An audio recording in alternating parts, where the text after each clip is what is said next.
গুনার টাইম নাই। সাবধান, আব্দুল্লাহর গলায় ছুরি চলবে না। আব্দুল্লাহর গলায় ছুরি চলার আগে তোমার মাথা আলাদা করে ফেলবো।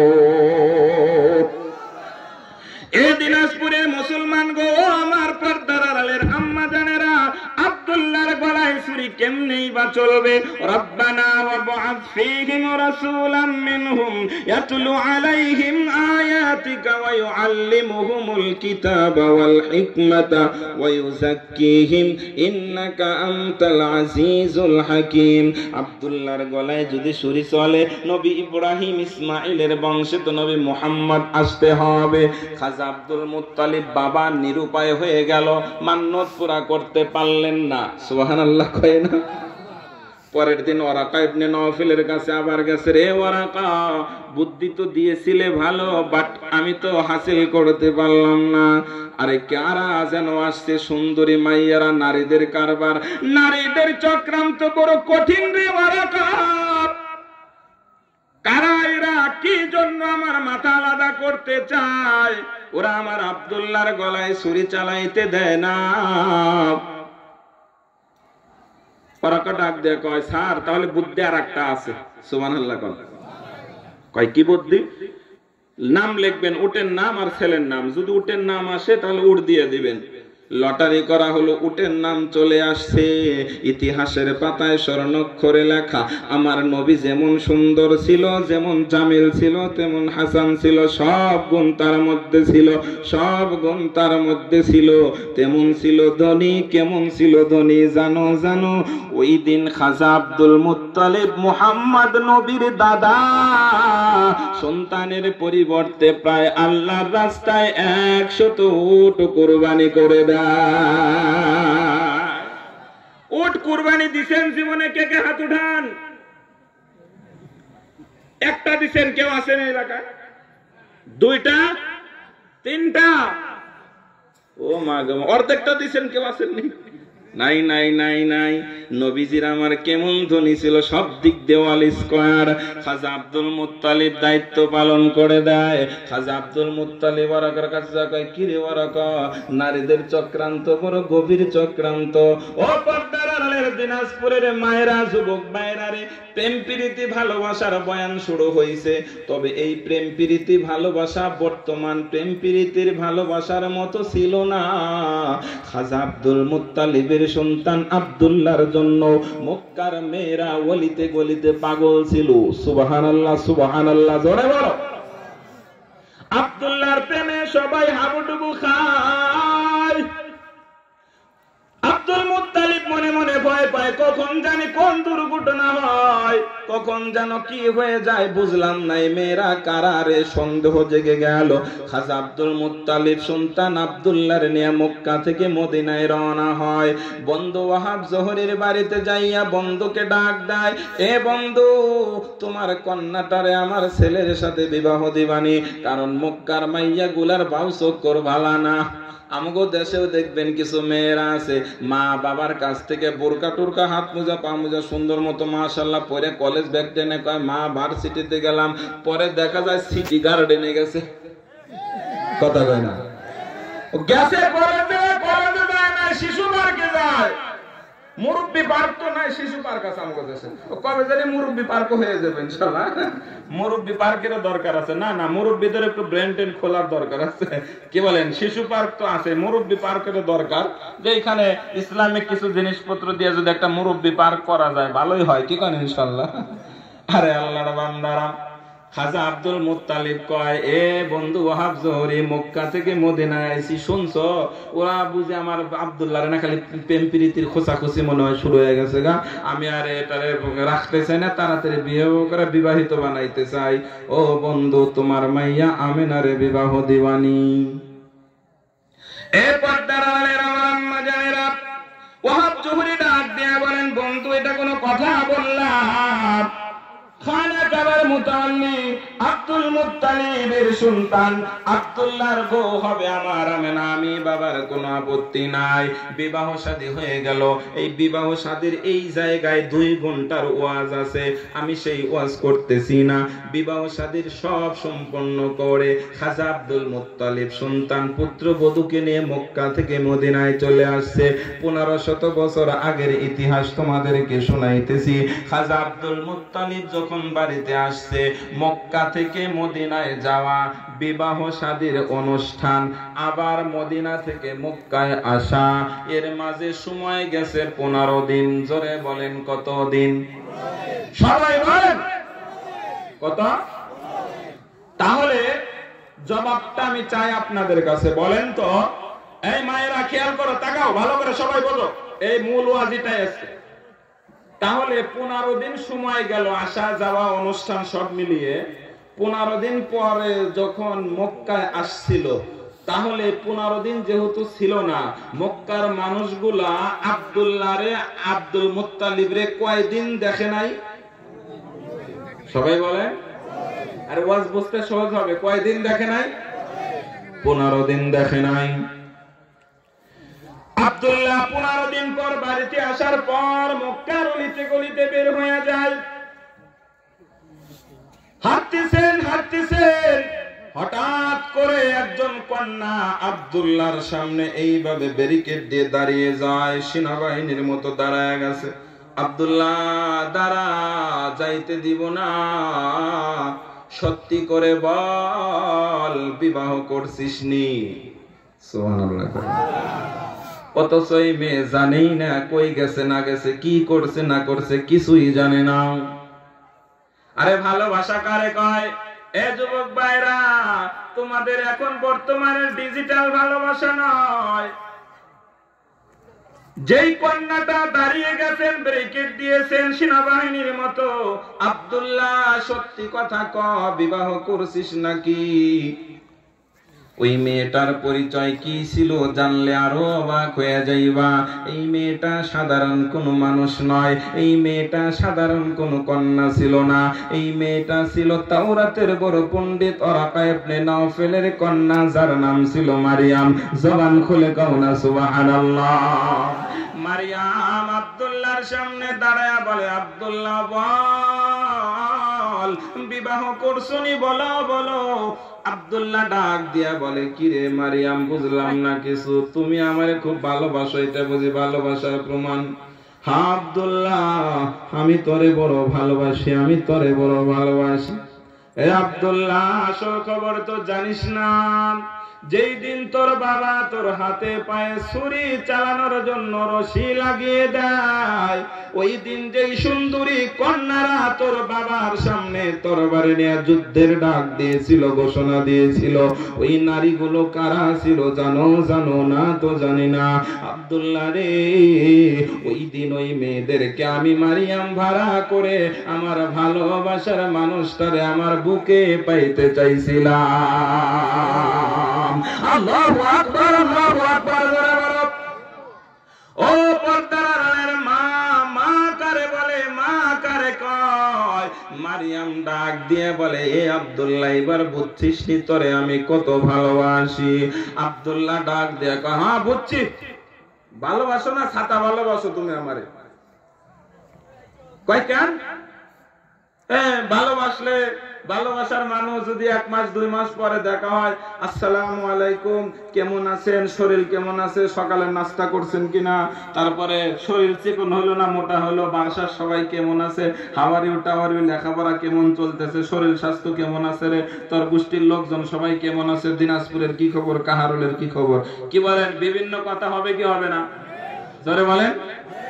তো যে মেয়েটা ভালোবাসে সে তো এই কথাকে বলবে, তুই আমার এগুলা কিচ্ছু বলো না, আমি কেমন আছি, শরীরের স্বাস্থ্যের কি অবস্থা, মদিনায় গেলাম, ঘুরে টুরে আসলাম, ব্যবসা ট্যাবসা নিয়ে ব্যস্ত, আমরা তো সম্ভ্রান্ত বংশের মানুষ, জনই তো আমাকে কত ভেজাল টাজাল নিয়ে সবসময় থাকি, এগুলা কিছুই না জিজ্ঞাসা করে মারিয়াম তুই আমারে সরাসরি কেন বিবাহর কথা জিজ্ঞাসা করলি? আমি বুঝেছি তুই আমারে ভালোবাসোস না, তুই লোভী মানুষ।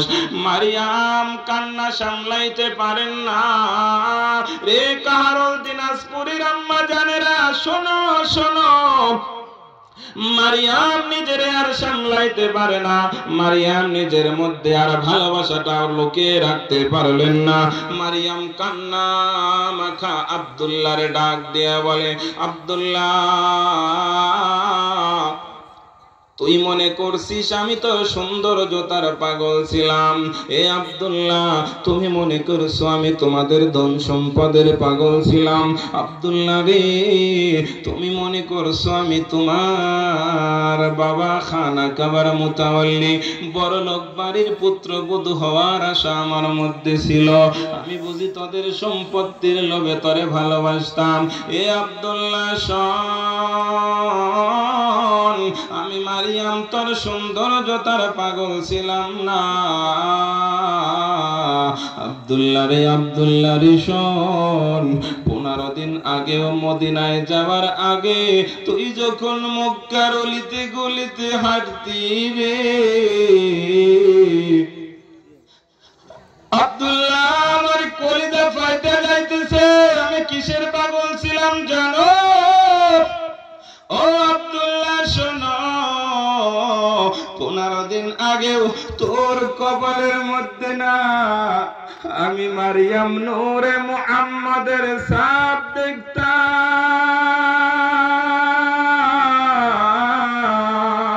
আল্লাহু আকবার। ও আব্দুল্লাহ, আমি তোর সৌন্দর্যতার পাগল ছিলাম না,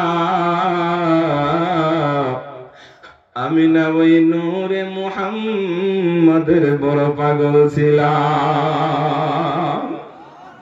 আরে আব্দুল্লাহ শোন, আমি মারিয়ামের বড় শখ ছিল ওই নূরে মুহাম্মাদটারে, মুহাম্মাদুর রাসূলকে আমি মারিয়াম পেটে ধারণ করব রে। আব্দুল্লাহ রে শোন শোন শোন, মক্কা থেকে মদিনায় গেছো, আইছো, বেড়াইছো, এখন আমি তোর সামনে দাঁড়াইয়া তোর কপালের মধ্যে নূরে মুহাম্মাদের ছাপ দেখতে পাই না। এই জন্য আমি মারিয়াম বুঝেছি না জানি কোন মা ওই নূরে মুহাম্মাদটারে পেটে ধারণ করে ফেলেছে, এই জন্য আমি শিওর হয়েছি তুই বিবাহ করেছিস। এ আব্দুল্লাহ শোন, আমি মারিয়াম তোর প্রেমের পাগল এই জন্য ছিলাম, আমি মারিয়াম তোর সৌন্দর্যতার নয়, আমি নূরে মুহাম্মাদের সৌন্দর্যতার পাগল ছিলাম। আমি ভালো একটা মা হতে চাইছিলাম, আমি ভালো একটা মা হতে চাইছিলাম, ভালো একটা মা হতে চাইছিলাম, আমি আমার পেটটারে সার্থক বানাইতে চাইছিলাম।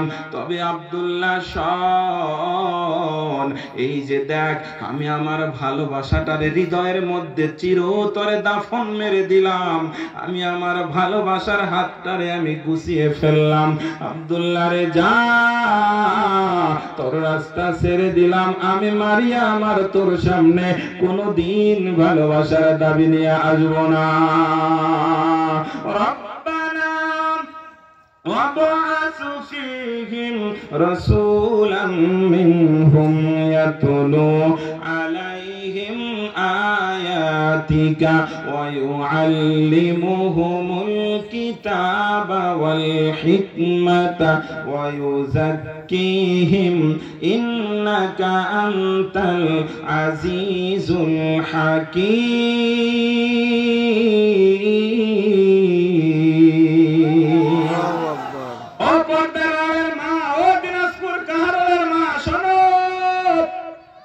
মারিয়ামও মা হতে চাইছিল, তার কত ইচ্ছা ছিল ভালো একজন নবী নবীজির মা হবে। ও মায়েরা, নবী রাসূল তো আর আসবে না। এ দিনাজপুর কারুলের আম্মা জানেরা, তোমার প্রসব যন্ত্রণাটা, তোমার কষ্টটা তখনই তো সার্থক হবে যখন তোমার পেট থেকে একজন ভালো সন্তানের আগমন ঘটবে। ঠিক না ঠিক জোরে বলো। ও মা, তোমার পেটের কষ্ট, প্রসব যন্ত্রণাটার কষ্ট তো তখনই সার্থক হবে যখন এই যে বাড়ির কাছে একটা যেই মাদ্রাসায় রইলাম, হাফিজিয়া মাদ্রাসা, এই মাদ্রাসায় দিয়া তোমার সন্তানকে আলেম বানাইতে পারবা, কোরআনের হাফেজ বানাইতে পারবা, তখনই তো তোমার কষ্টটা সার্থক হবে। ঠিক না ঠিক জোরে বলেন। নবীজি দুনিয়াতে এসেছেন তিনটা উদ্দেশ্য নিয়ে। কয়টা? সবাই বলেন কয়টা? আমি কোরআন হাদিস ছাড়া ওয়াজ করি না। এই তিনটা কথা আল্লাহ কোরআনে বলছেন। সূরা বাকারার 129 নম্বর আয়াতে 1 নম্বর উদ্দেশ্য, ইয়াতলু আলাইহিম আয়াতিকা। 1 নম্বর উদ্দেশ্য, নবীজির আগমনের লক্ষ্য উদ্দেশ্য কোরআনের তেলাওয়াত পৃথিবীতে বাস্তবায়ন করা। সুবহানাল্লাহ। মানে কোরআনের তেলাওয়াত হবে সকাল বিকাল, সুদের আয়াত তেলাওয়াত হবে, ঘুষের আয়াত তেলাওয়াত হবে, চুরির হাত কাটার আইনের আয়াত তেলাওয়াত হবে। শুধু তেলাওয়াতের মধ্যে সীমাবদ্ধ থাকবে না, হাত কেটে দেওয়ার আইন পার্লামেন্টে পাস করানোর জন্য মুজাহাদা চেষ্টা ফিকির করে বাতিলের সামনে আবু সাইদের মতো রাজপথে দুই হাত ব্যারিকেড দিয়ে দাঁড়ায় যায়। ঠিক না ঠিক করে বলে। এই জন্য আমরা 1 নাম্বার কোরআনের আয়াত তেলাওয়াত, মা বোনেরা কোরআনের আয়াত তেলাওয়াত হবে মসজিদ মাদ্রাসায়। নবীজির আগমনের লক্ষ্য উদ্দেশ্য ছিল মসজিদ মাদ্রাসা। নবীজি মক্কা থেকে মদিনায় চলে গেছে। এই খেয়াল করো রে মায়েরা, নবীজি আমার মক্কা থেকে মদিনায় চলে যায়। সাহাবীদেরকে ডাক দিয়া বলে, অল্প একটু জায়গা দেখা যায়, এই জায়গাটা কার? সাহাবীরা বলেন, হুজুর, 2 জন এতিম সন্তানের। সুবহানাল্লাহ। ওদের আর কোনো সম্পদ নাই, ওদের আর কোনো সম্পদ নাই। নবীজি সন্তান এতিম 2 জন ছোট্ট সাহাবীকে কাছে ডাকলেন। নবীজি ডাক দেয়া বলেন, এতিম সন্তানেরা, এই জায়গাটা তোমাদের? জি হুজুর, আমাদের। ও সাহাবীরা, ছোট্ট এতিম সন্তানেরা, শোন, আমি নবী তো এতিম ছিলাম, আমি নবী এই জায়গাটা বড় পছন্দ হয়েছে, এই জায়গাটায় মসজিদ বানাইতে চাই। এ সন্তানেরা, তোমাদের যেহেতু আর কোনো সম্পদ নাই, আমাদের কাছে জমিটা বিক্রি করে দাও, জায়গাটার মধ্যে মসজিদ নির্মাণ করি। এতিম সাহাবীরা, তোমরা রাজি আছোনি? 2 ভাই কয়, না হুজুর, জমি বিক্রি করব না। সুবহানাল্লাহ, সুবহানাল্লাহ কয় না। জোরে বলেন না আল্লাহু আকবার। কয় কি কো, আমারে ভালোবাসো না? হ্যাঁ, আল্লাহকে ভালোবাসো না? বাসি। জমি বিক্রি করবা না কেন? 2 ভাই দূরে গিয়া পরামর্শ করে সে নবীজির কাছে এসে ডাক দিয়ে বলে, ও পয়গম্বর, জমি আমরা বিক্রি করব না। আল্লাহ আল্লাহর রাসূলের মুখে হাসি ফোটানোর জন্য, আল্লাহ আল্লাহর রাসূলকে রাজি খুশির জন্য নিজের শেষ সম্বল জায়গাটুকু আপনার জন্য, আল্লাহর জন্য দিয়ে দিলাম। নবীজির আগমনের লক্ষ্য উদ্দেশ্য ছিল কোরআনের মিশন বাস্তবায়ন করা। কোরআনের মিশন বাস্তবায়ন করতে গেলে মসজিদ লাগবে, মাদ্রাসা লাগবে। এই যে মাদ্রাসাটা আশেপাশে আছে, আলহামদুলিল্লাহ, সবাই খেয়াল রাখার দরকার, কারণ এই মাদ্রাসায় কোরআনের তেলাওয়াত শিক্ষা দেওয়া হয়। মসজিদের মক্তবে সকালবেলা কোরআনের তেলাওয়াত শিক্ষা দেওয়া হয়। এই দিনাজপুরের মুসলমান গো, বেশি লম্বা চূড়া সময় নয়। ও পর্দার আড়ালের মা, তোমরা যদি তোমাদের কষ্ট, তোমাদের জীবনটার সার্থক বানাইতে চাও, আজকের আমি এই ওয়াজ থেকে তোমাদেরকে বুঝাইলাম, অবশ্যই প্রসব যন্ত্রণাটা, কষ্টটা সার্থক হবে তখন। পেটের সন্তানকে ভালো মানুষ বানাইতে পারবা যখন, পেটের সন্তানকে আলেম হাফেজ বানাইতে পারবা যখন। ও আল্লাহর বান্দারা, নবীজিকে রাজি খুশির জন্য, রাসূলের মিশনকে বাস্তবায়নের জন্য, আমি বেশি লম্বা চূড়া সময় নাই, বেশি লম্বা চূড়া সময় নাই। অতিথিবৃন্দ অনেকে আছেন, অতিথিবৃন্দ অনেকে আছেন। আমি এই রাসূলের মিশনকে বাস্তবায়নের জন্য আল্লাহ ঘর মসজিদ নির্মাণের জন্য আমি আপনাদের মাঝে 2-5টা মিনিট একটু বিরক্ত করব। আমাকে বলছেন আলহামদুলিল্লাহ এখানে নাকি মসজিদের মধ্যে পিলারের দরকার, বিল্ডিং হবে। আল্লাহ যেন ওই মসজিদকে ওই নূরের ঝলকানি যে আসছে, খানা কাবা যেরকম সুন্দর হয়েছে, আল্লাহ যেন প্রত্যন্ত গ্রাম অঞ্চলে এই মালপাড়া এই গ্রামের মসজিদটাকে আল্লাহ সুন্দর করার তৌফিক দেয়। জোরে বলেন আমিন। আরে জোরে মুহাব্বত না আমিন বলেন, আল্লাহ ব্যবস্থা করে দিবে। জোরে জোরে বলেন আমিন। হয় নাই জোরে বলেন আমিন। আলহামদুলিল্লাহ। সভাপতি সাহেব তো আপনি, আমাকে আমি যতটুকু বুঝতে পারি চাই যে একজন মানুষ মাঝখান থেকে ওঠা যাবে না। আমার ওয়াজ তো বাকি রয়েছে, আপনি কি শেষ করে দিয়েছি ওয়াজ? একজন মানুষ উঠবেন না, উঠলে আমি খুব কষ্ট পাবো। আমি আলোচনা করব, তবে মনে হয়েছে যেহেতু মাঝখান দিয়ে কথাটা এই মসজিদের জন্য, এলাকাবাসী এখানে নামাজের জায়গা হয় না, আমি যতটুকু জেনেছি শুনেছি এই মসজিদটা বিল্ডিং হবে, পিলার লাগবে কটা? 8টা না? অনেকগুলা বড়। কয় শতাংশ জায়গা? 800। আচ্ছা আলহামদুলিল্লাহ বিল্ডিং করবেন, এই তো পিলারের দরকার। আলহামদুলিল্লাহ সভাপতি বাবা, আমি যতটুকু শুনেছি ইনশাআল্লাহ আপনি অনেক টাকা পয়সাওয়ালা, আর 10টা পিলার লাগবে 40-50 হাজার টাকা করে।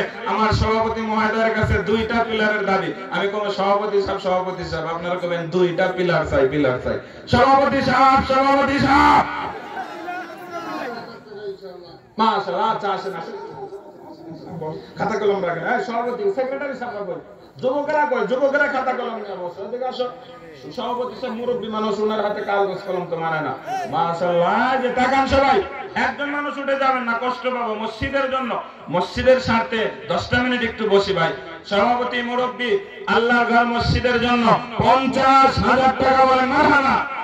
আল্লাহ কবুল করুক। প্রধান অতিথি, বিশেষ অতিথি যারা আছেন, আপনাদের কাছে আমার কয়েকটা পিলারের দাবি রইল। আল্লাহর কোন বান্দা আছেন রাসূলের রাজি খুশির জন্য, কোরআনের মিশনকে বাস্তবায়নের জন্য মসজিদ মাদ্রাসায় আমরা ইনশাআল্লাহ কোন অতিথি ভাই কি আছেন? হুজুর আমি 40,000 টাকা লাগবে, একটা পিলারের দায়িত্ব নিলাম।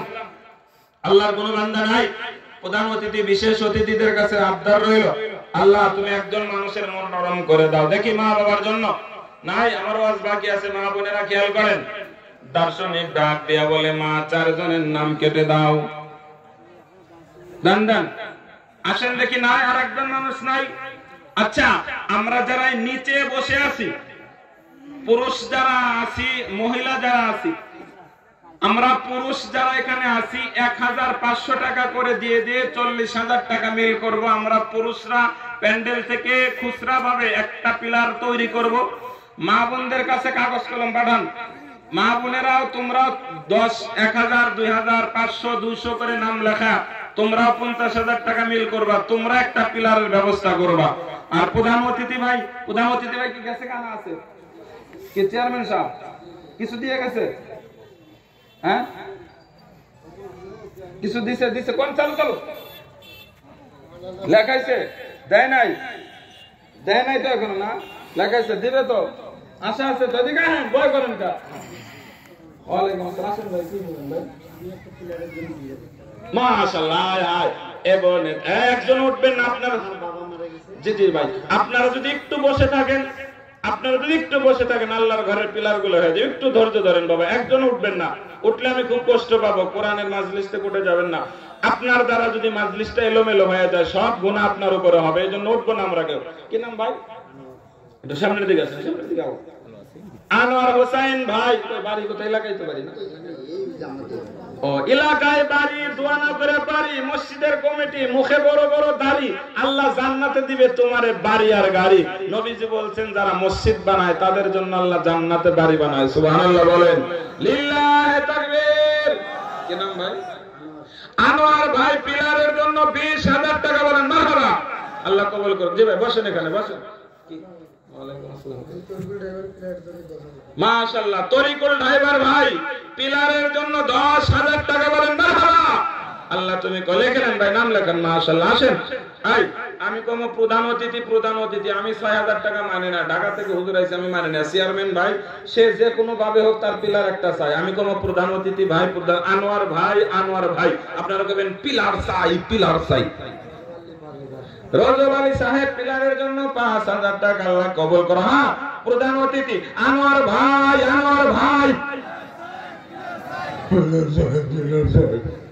কি কয় না কয় এতগুলা মানুষ বেটা চাওয়ার মতো চান, জোরে জোরে চাইবেন। প্রধান অতিথি সাহেব, প্রধান অতিথি সাহেব